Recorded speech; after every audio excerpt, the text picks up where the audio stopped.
एक दफा का जिक्र है, एक गांव में गरीब आदमी रहता था। उसके 3 बेटे थे। सबसे छोटा बेटा कलेवर मिर्चू के नाम से मशहूर था।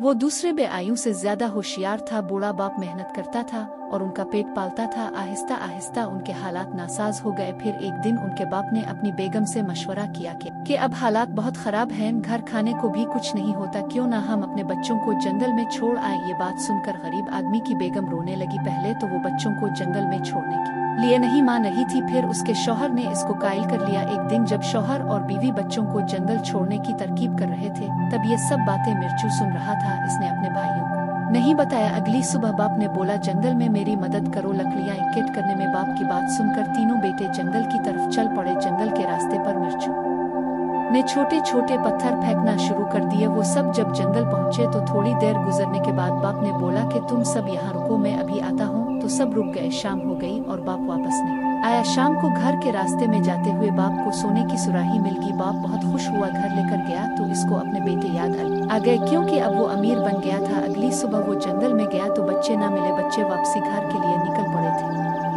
उनको मिर्चू ने सब बात बता दी, मगर मिर्चू ने बोला, मेरे भाइयों गिबरावी नहीं, मैं जहाँ से आया हूँ मैं रास्ते में निशानी लगाता आया हूँ। इतने में वो वापस घर की तरफ चल पड़े। अगले दिन घर पहुँचने के बाद जब माँ बाप ने देखा तो वो अपने बच्चों को देखकर बहुत ज्यादा खुश हुए और फिर उन सब बेटों ने मिलकर बाप की मदद करना शुरू कर दी। वो सारी फैमिली पहले की तरह खुशी जिंदगी बसर करने लग गई। वीडियो देखने का शुक्रिया।